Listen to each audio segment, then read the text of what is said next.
সারা দেশে জেঁকে বসেছে শীত। রাতভর মাঝারি থেকে ঘন কুয়াশার প্রকোপ থাকে সকাল পর্যন্ত।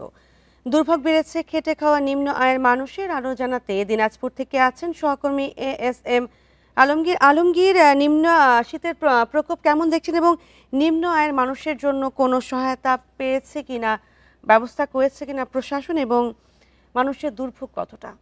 আসলে দিনাজপুরে কিন্তু শীত জেঁকে বসেছে। গত এক সপ্তাহ থেকে কিন্তু শীতের যে তাপমাত্রা সেটি কিন্তু আসলে 11 থেকে 13 ডিগ্রি সেলসিয়াসের মধ্যে কিন্তু ওঠানামা করছে। কিন্তু এই তাপমাত্রা যাই থাকুক না কেন, আসলে শীতের মানে হিমেল যে বাতাস, সেই হিমেল বাতাস কিন্তু সর্বক্ষণ বইছে বলা চলে সারাদিন। এবং রাতের তাপমাত্রা যদি বলি, রাতের তাপমাত্রা কিন্তু আসলে দিনের তাপমাত্রার চাইতে কিন্তু খুবই কমে যাচ্ছে। এবং বিশেষ করে বিকেলের পর থেকে কিন্তু আসলে কনকনে যে বাতাস, হিমেল বাতাস, সেই কনকনে হিমেল বাতাস কিন্তু বইতে শুরু করছে। এর ফলে কিন্তু নিম্ন আয়ের মানুষ, খেটে খাওয়ার মানুষ, তারা কিন্তু আসলে খুব দ্রুত গতিতে তাদের কাজ শেষ করে কিন্তু বাড়িতে যেতে বাধ্য হচ্ছে। এর ফলে তাদের যে দৈনন্দিন যে রোজগার, সেই রোজগারে কিন্তু টান পড়েছে।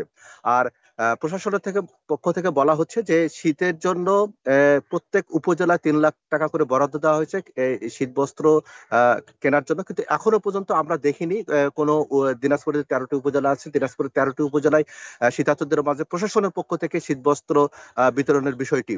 তো আসলে এই যে হঠাৎ করে দিনাজপুরে যে শীত নেমে এসেছে, এবং দিনাজপুর আবহাওয়া পর্যবেক্ষণ কেন্দ্র থেকে যেটি বলা হচ্ছে যে এই ডিসেম্বরে কিন্তু আসলে দুটি মৃদু শৈত্যপ্রবাহ বয়ে যাবে। এই দুটি শৈত্যপ্রবাহ কিন্তু বয়ে গেলে কিন্তু আরো কিন্তু শীতের যে তীব্রতা, সেটি কিন্তু বেড়ে যাবে। এই শীতের তীব্রতা বেড়ে গেলে আসলে কিন্তু এই খেটে খাওয়া মানুষ, নিম্নআয়ের মানুষ এবং বিশেষ করে ছিন্নমূল মানুষগুলো, তারা কিন্তু নিদারুণ কষ্টের মধ্যে পড়বে। তো এই অবস্থায় কিন্তু যদি প্রশাসনের পক্ষ থেকে যদি পর্যাপ্ত শীতবস্ত্র এবং তাদের ব্যবস্থা করা না হয়, এবং তাদের যে নিম্ন আয়ের যে মানুষ, অনেক নিম্ন আয়ের মানুষ, তারা বলছে যে আসলে তারা বিভিন্ন ধরনের এনজিওর যে কিস্তি আছে, সেই কিস্তি দিয়ে কিন্তু তাদের জীবন চলে।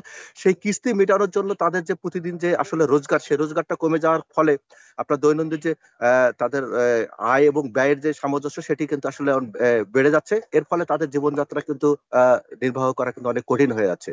তো সর্বমিলে বলা যায় যে দিনাজপুরে শীত যত জেঁকে বসবে, আসলে দিনাজপুরে কিন্তু খেটে খাওয়া মানুষের কষ্ট, দুর্ভোগ বেড়ে চলবে।